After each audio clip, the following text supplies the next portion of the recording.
Good day, I'm Dr. Michael Fortini, and you are here with the How Are You Healing podcast. Today we have Nathan Oxenfeld as our guest, and Nathan is going to teach us about natural alternatives to wearing glasses or contacts, even avoiding surgery, and how many common vision problems can be prevented and decreased with simple and natural practices that retain your eyes and your mind to function more optimally.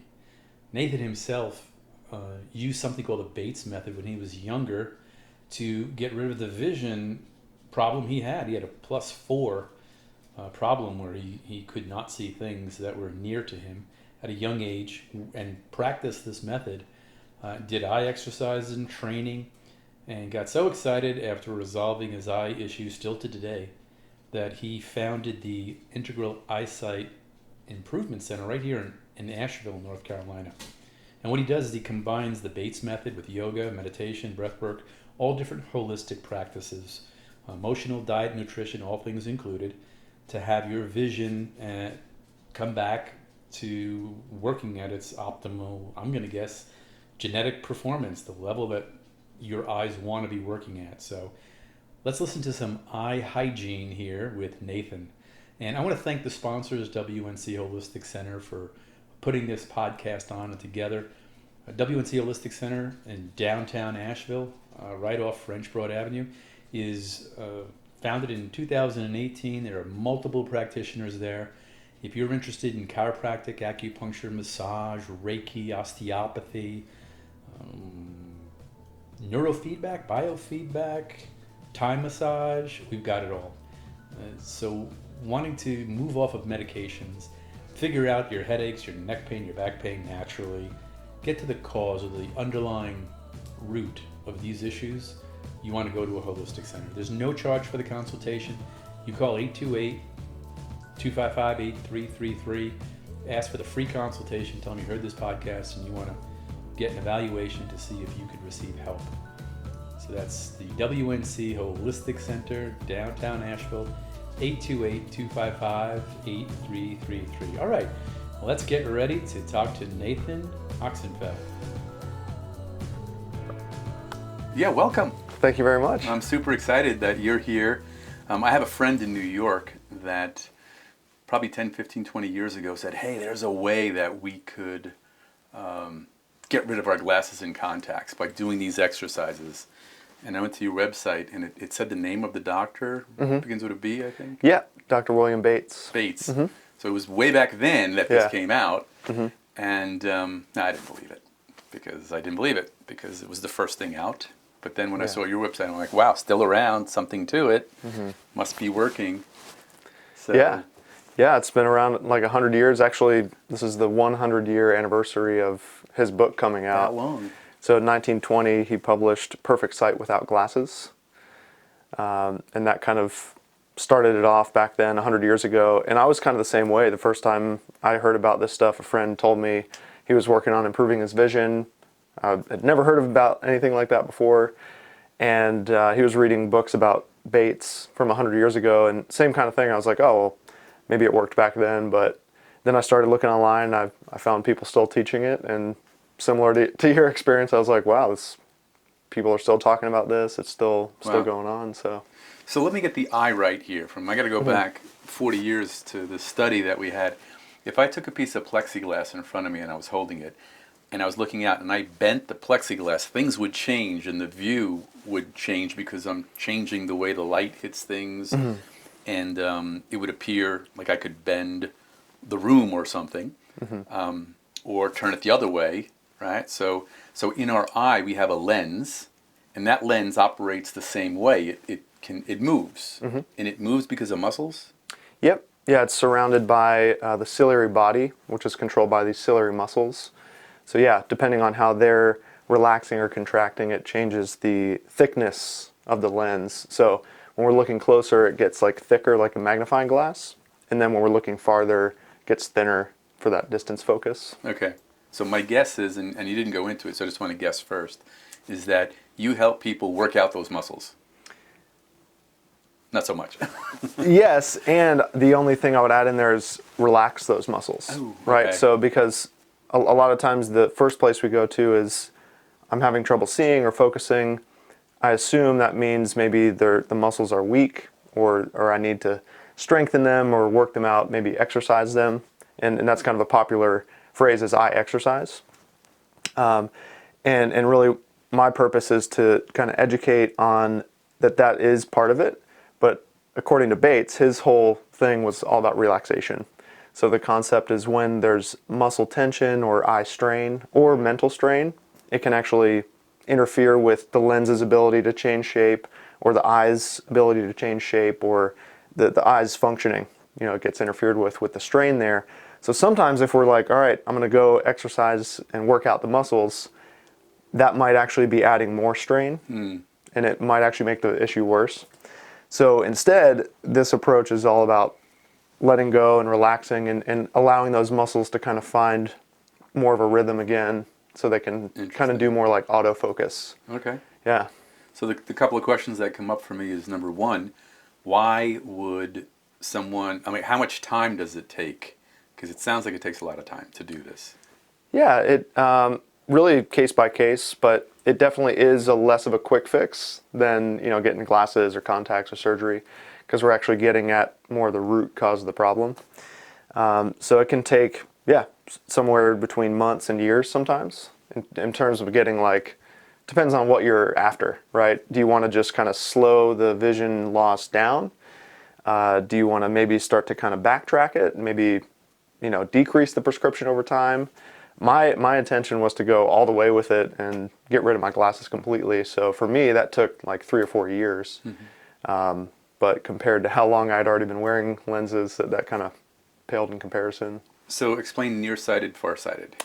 Yeah, that's a little tricky because it's kind of opposite. Yeah.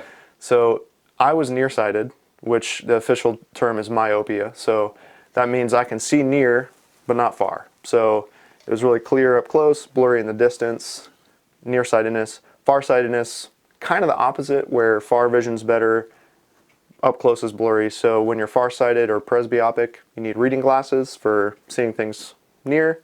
Farsighted or nearsighted, myopic, you need those distance glasses for like driving and distance activities. And you can be both. Yeah. So that those people wear like bifocals or progressive lenses. So you've got the bottom of the lens for near vision and then the top of the lens for far vision. And some people even one eye's nearsighted, one eye's farsighted. Wow. It can be different ways like that. So what have you in your experience and in this doctor's experience, what have you found to be more successful versus less successful when it comes to myopic or presbyopic? Well, Bates started only doing this for myopia.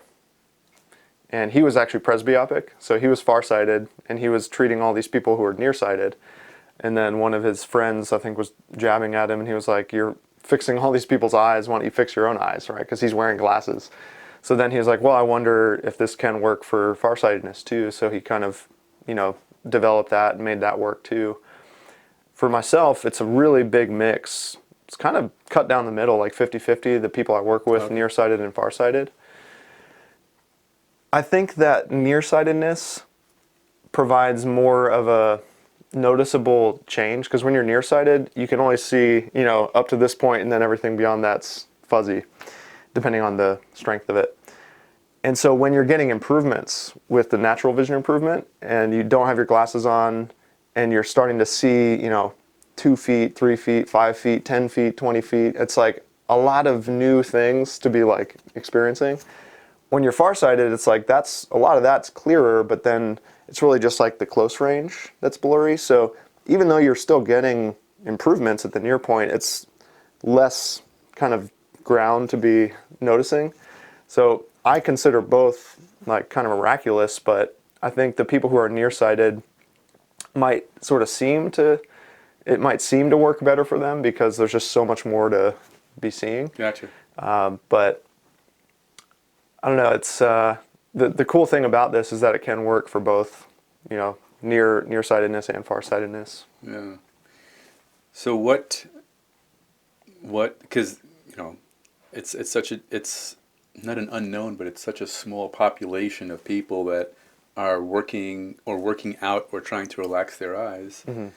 what what's the secret? I mean, you might not be able to give away all your trade secrets, but what is something that you do or people Mm-hmm. are doing at home?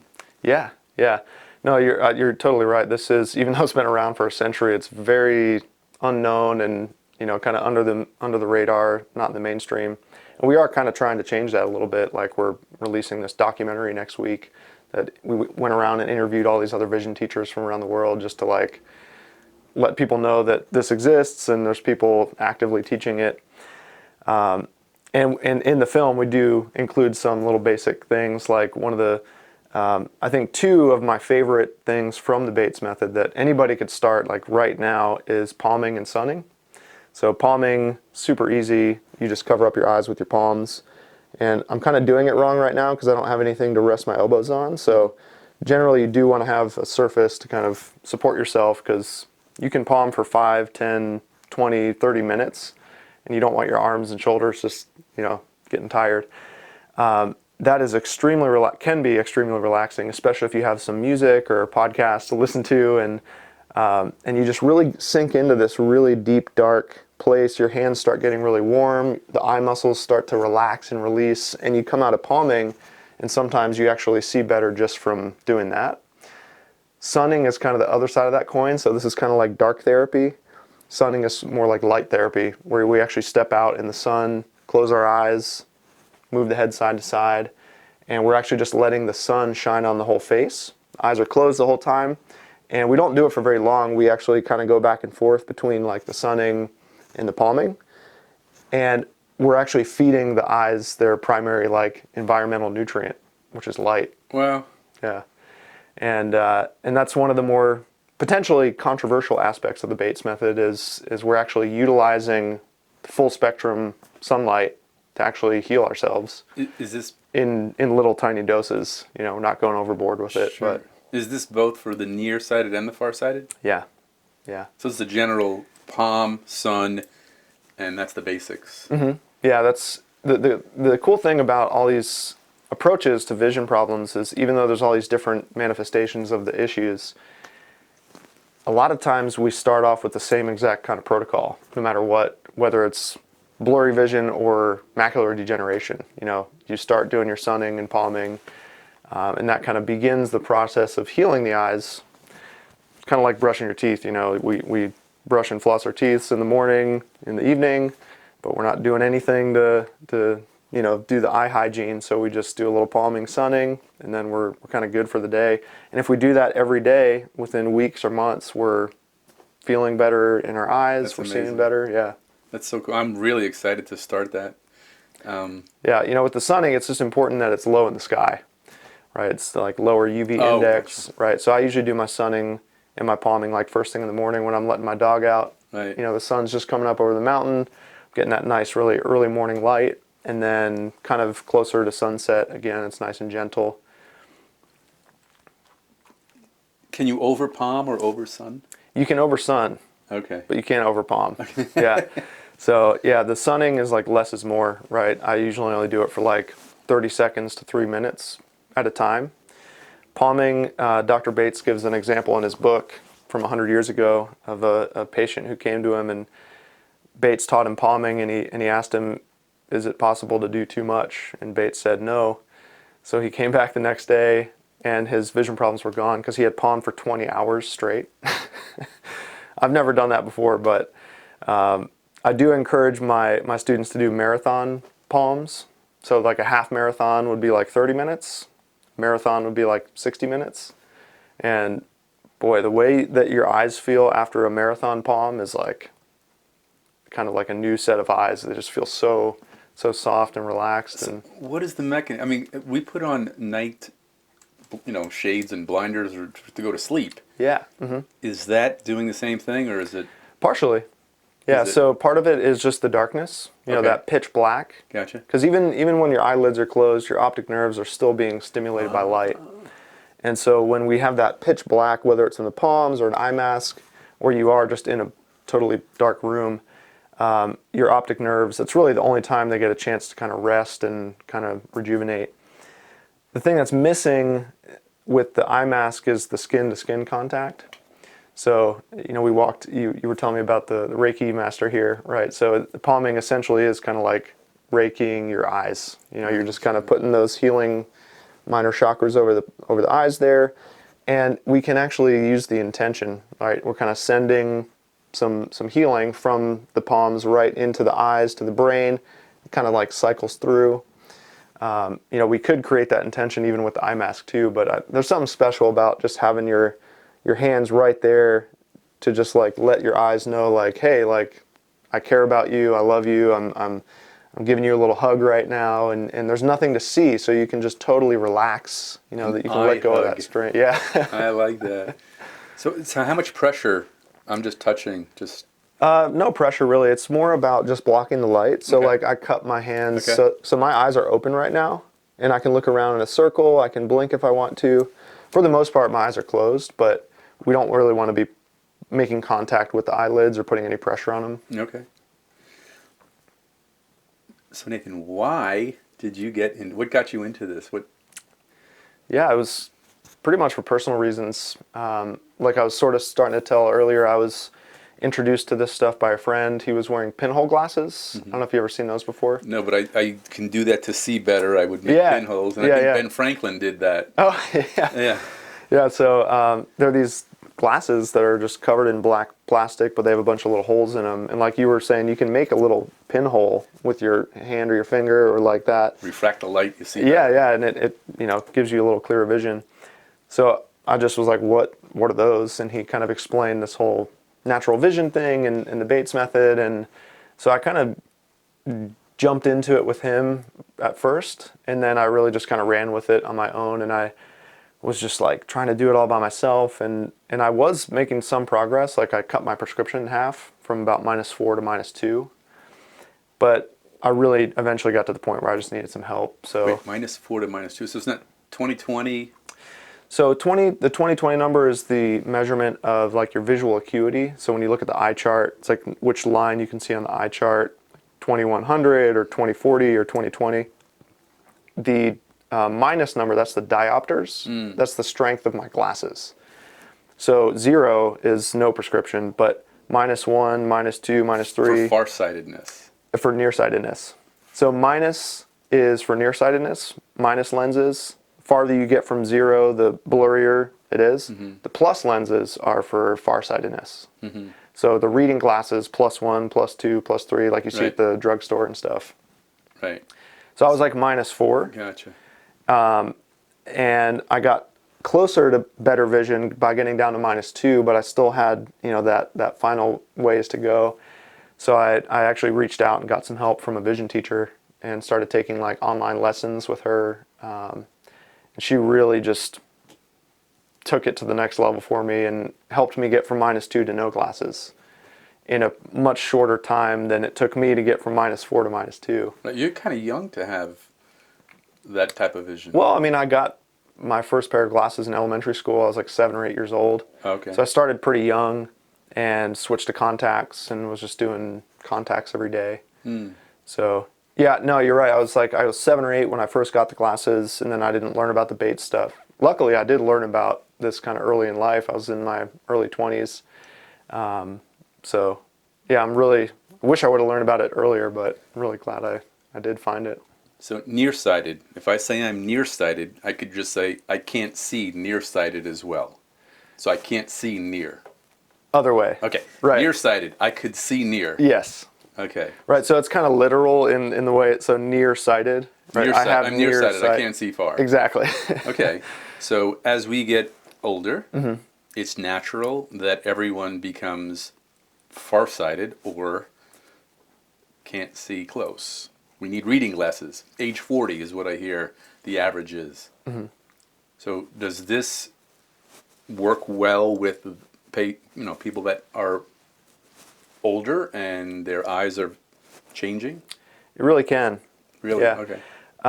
I've heard some eye doctors say that every human on the planet is going to need reading glasses at some point. And I highly disagree with that. I agree that number 40 to 50.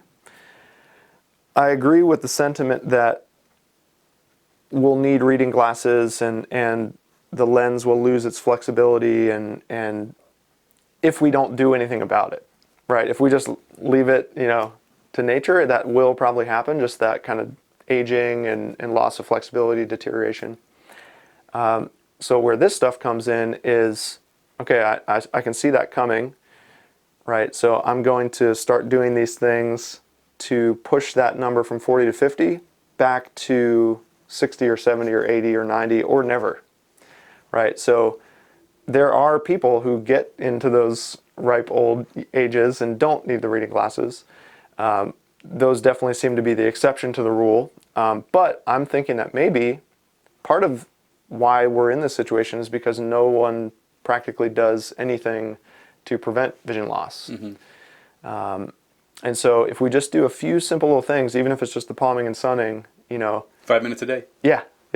Like we could stave that off, And the cool thing about being in this vision community is I am one of the younger people in the vision teacher community, which means that some of the other teachers are getting older, and many of them still don't need glasses, in their 70s or in their 80s. Like my vision teacher's, in her 80s, she still doesn't need glasses. Dr. Ray Gottlieb, who's an active member in our community, retired eye doctor. He just had his 80th birthday this year. He doesn't need reading glasses. So it's people like that you want to meet and know that it is possible, that we don't necessarily just have to, slap on those magnifiers right when we turn 40 or 45. I'm going to go for the far-sighted, nearsighted again. So for me, it's a challenge to see far away. So I'm far-sighted. Nearsighted. Damn. We'll get it. So it's a challenge for me to see far away. So I am nearsighted because I could see near close better. And when I went to the optometrist, he said you're 2175 or 2200 in one eye is now 175 or 150. In other words, it's getting better. I said, how's that possible? And he said, well, you're getting older. So on the average, as you get older, your problem with distant vision, nearsightedness, gets better naturally. Have you found that? Yeah. So that that natural aging process and the way that the eye changes around that time, I've seen that a lot, where people will go from more of a myopic place into more of a presbyopic place, so they're becoming less nearsighted, more farsighted.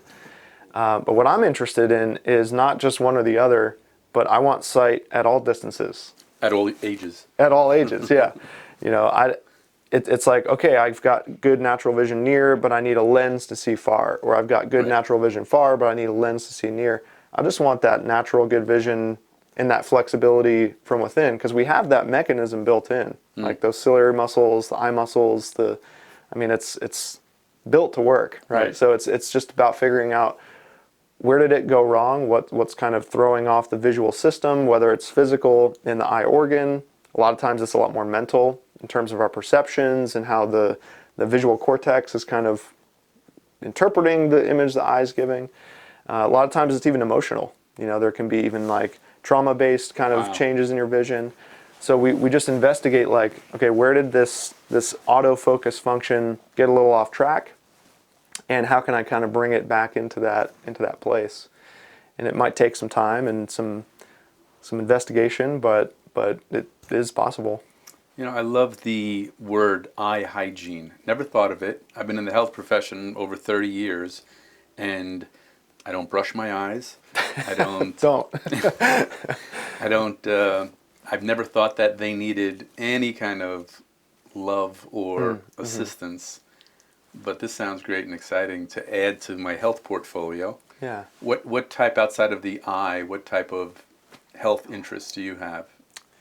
Well, before I got into the vision work, I was really going down the yoga path. So I graduated from college in the Great Recession, and the job market wasn't looking too promising. So I just went and did a yoga teacher training at an ashram and really just kind of dove into that whole world.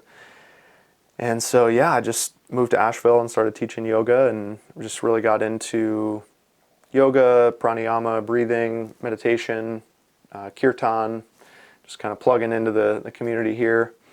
And for a while, I was actually working down at Nourish and Flourish with Dr. Brian Lum, doing some network chiropractic. Nice. So I got kind of into that world a little bit. I was also seeing some acupuncturists to help me with my eyes and my vision. Love, body work, and I mean, I was really grateful to be in Asheville while I was going through my vision healing process, because there were so many different complementary Right. modalities that I could be really incorporating to just see if it could help in addition to the bait stuff. So yeah, I'm pretty into a lot of alternative approaches, but I would say yoga is kind of my main other focus. Okay. What if we backed up into your childhood? Mine was about pouring some Frosted Flakes into a bowl and then taking this sugar container that had a triangle on it and making mounds of white sugar and watching the milk go up into it, putting extra mayonnaise on the bologna. So we had a different lifestyle back then. Yeah. Were your parents health conscious? How did you... So I had probably 2 or 3 Coca-Colas a day. Oh, okay. And Extra sugar? Just yeah. I wouldn't say, I'm really proud of my parents really coming around and becoming more health conscious recently. I don't think it was as much of a thing when my sister and I were growing up. They were busy, working and providing and stuff. And so, yeah, I used to have a really big sweet tooth, ate a ton of candy. My friends used to associate me with always having some sort of candy bar in my hand or something. So yeah, I really 180'd on that and cut all that out. No When? candy. Why? So freshman year of college, I left home when the cabinet was always full of sodas and candies and stuff, and now I was sort of in charge of making my little cupboard or my pantry. So that first year of college was sort of that transition. I was starting to cut out the sugars and the sodas, just drinking water. It's the first time in my life that I was just drinking water, which is kind of crazy.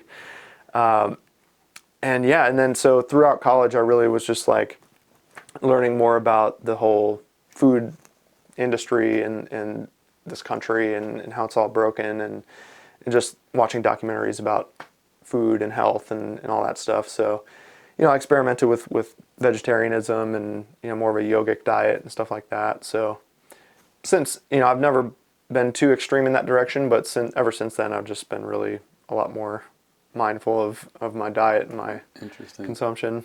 So it was a general versus pivotal for you. It just slowly, gradually...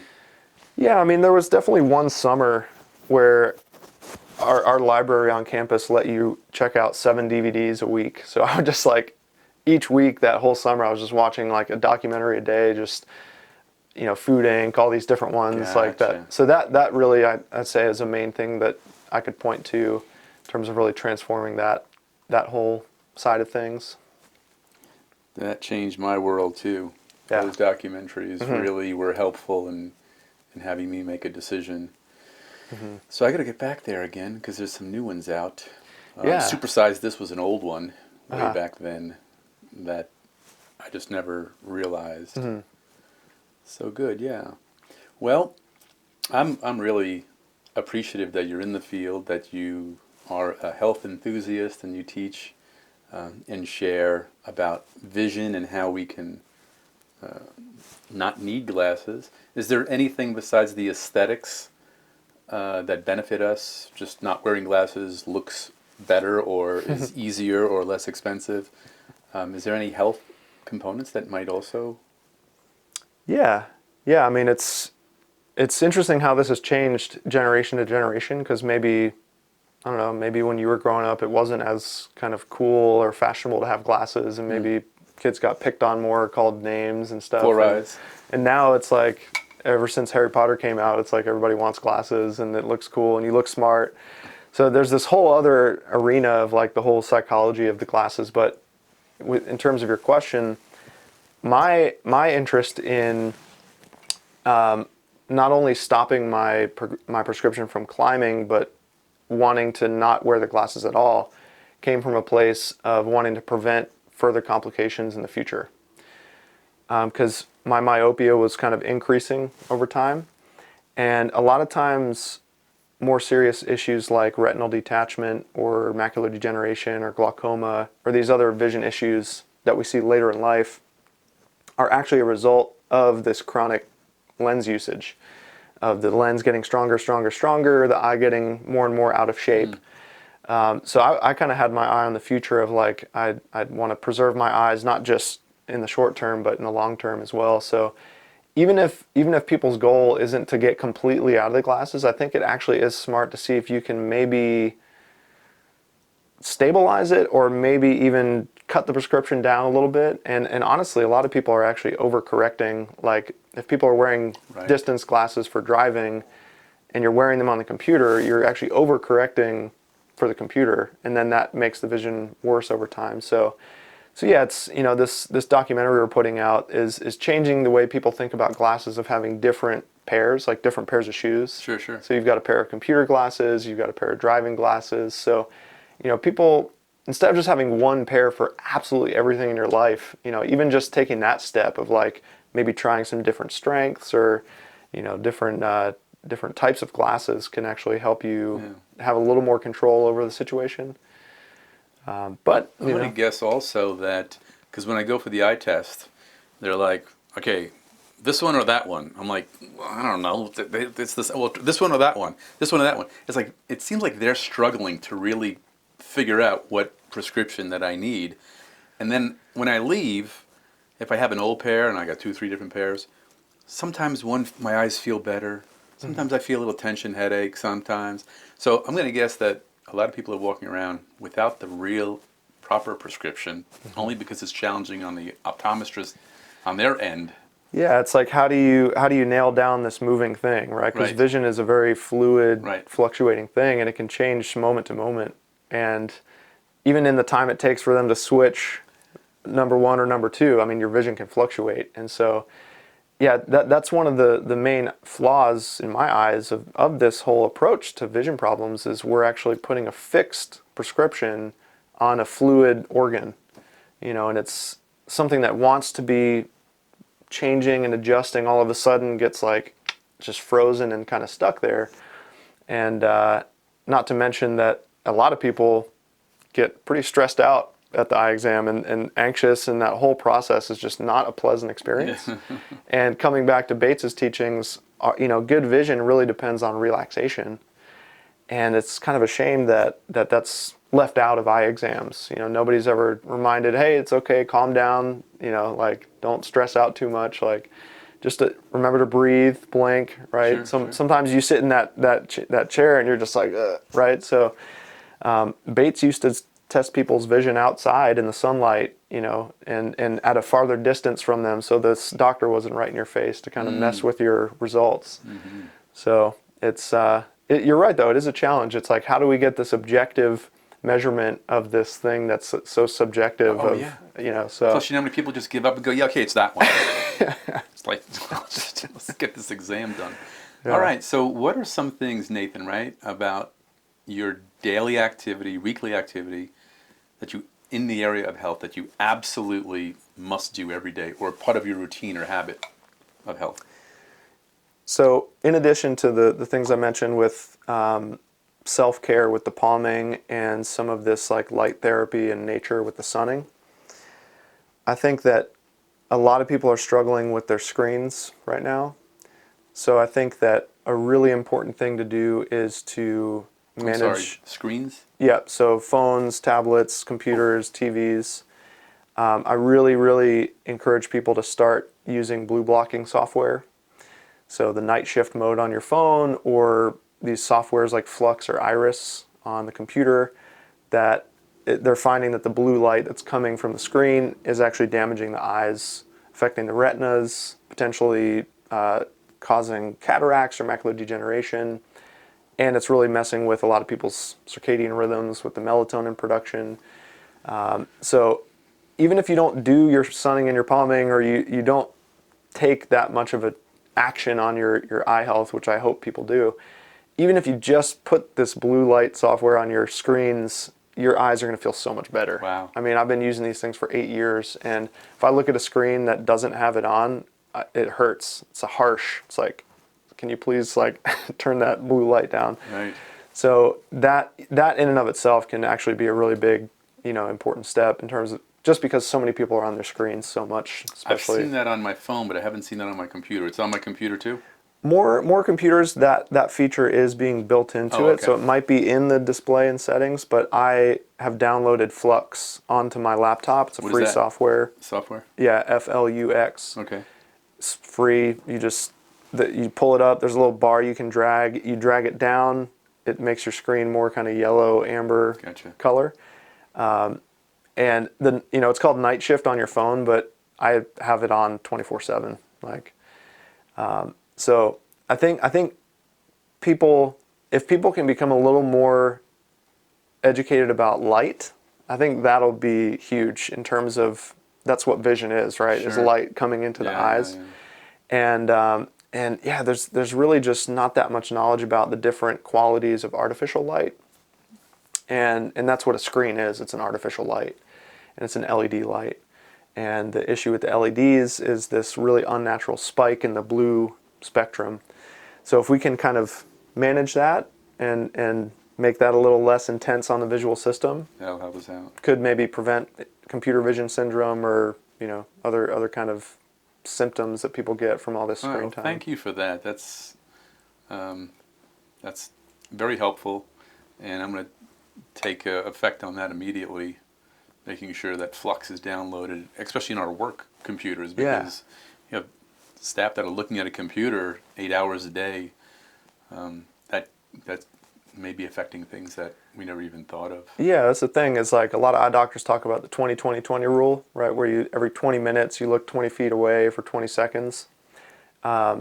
And that's all well and good to be looking away from the screen, but what about the time we have to be looking at the screen? Yeah. So if we can make that more comfortable, and we are also looking away from the screen more than every 20 minutes. I think 20 minutes is way too long to go Right. without looking away from the screen. So, yeah. Well, I want to acknowledge you again for sharing things like this and staying committed, because you could have given up on this. You could have just taken care of yourself, but you felt a pull to share this information, so that makes a big difference. I'm sure you'll never know the impact that you do make to others. How do we get in touch with you if we do some palming and we do some sunning and we start noticing a difference and we want to get better eye hygiene? You can help us. I think I saw a class you did up at the Prana Center. Yeah, last year I did a retreat up there. It was a 4-day retreat. I was supposed to do another one at the Om Sanctuary here in May for 5 days, but that had to get pushed back because of COVID. But those are kind of the high level kind of thing where people actually come and sort of do an immersion and do this work for like several days in a row and take their glasses off for 5 days and get some big results by the end of it. Most people don't start with that. They'll actually start with maybe some online lessons or have an online course where you can kind of go through. But I have a ton of free stuff out there on YouTube channel. All the videos are called Bates Method 101. Bates Method 101. That's you? Yeah. BATES? Yeah. Okay. And we've got 2 podcasts, the Naked Eye podcast and the Better Eyesight podcast. And like I said, we're putting out this documentary next week, so that'll be a really good resource to kind of just learn more of the basics of how this works. Sure. And just meet some other teachers like me. It's called Vision 2020 From Eyesight to Insight. And that's we're doing like a worldwide premiere on Thursday, October 8th. Mm-hmm. Where can we see that? So I think we're probably going to do the premiere either on YouTube or Vimeo for that weekend. So it'll be there, but then after that you can like rent it or buy it online. And that's vision2020movie.com. All right. Vision 2020 movie. But I'd say that the easiest place to just see all this is my main website, integraleyesight.com. So that's integral. Yeah. Integral Eyesight. Eyesight.com. Okay. And any possibility of direct contact through the website maybe, if a number or an email is on there? Yeah, my email should be on there. So if someone has a question, wants to reach out to you, go to integraleyesight.com and scroll down. And Yeah, there's a little contact button on there. My email should be there, and can reach out. And wonderful. yeah, I'd love to hear from people, and really excited to learn about your space here, and seeing how we can just complement each other. And like I was starting to say earlier, with these different approaches I was taking to help with my eyes, I really saw the role of the chiropractic adjustments and finding alignment in my spine and my nervous system as being actually a big part of me fixing my eyesight. Because my vision teacher always told me that vision problems are nervous problems. So if you've got some subluxation, or your nervous system is not firing correctly or communicating, that might be something to incorporate in as well. Wait a second now. You mentioned the subluxation. Brian taught you that word? Did he? From another chiropractor, yeah. Okay, cool. Yeah, it's amazing when, even after 34 years of practice, I hear that the correction of a subluxation, which is nerve pressure from the spine affecting a body part, has corrected vision, restored blindness. It's even to today, I'm like, what? And a few articles come out where chiropractors do these adjustments, and people that have been blind can see. Yeah. I mean, it's obvious that only very rare is it that it comes from the spine. Blindness is 99.99, whatever other reasons. Yeah. But when it does come from the spine, it makes me think, what else is coming from the spine? So that's what's driven me to stay in this profession of health, because the body is so amazing. Yeah. So the way that the innate intelligence works with the eye, by palming and sunning and practicing avoiding blue screen, is just, that fires me up to share that with others and get people to reach out to you if they're looking for more help. So thank you. Yeah. Thank you for your time. Thank you so much. Really nice to be here. We want to thank our sponsor, WNC Holistic Center, located at 390 South French Broad here in Asheville, North Carolina. At the Western North Carolina Holistic Center, they work together to create a one-stop healing shop. If you have headaches, back pain, allergies, need to lose weight, or simply want to detoxify your body and have it run in a healthier state, call them at 828-255-8333 or visit WNCHolisticCenter.com. There's never a charge for consultation, so they can assess, risk-free, how to help you have a healthier year. Call 828-255-8333 for your free consultation now.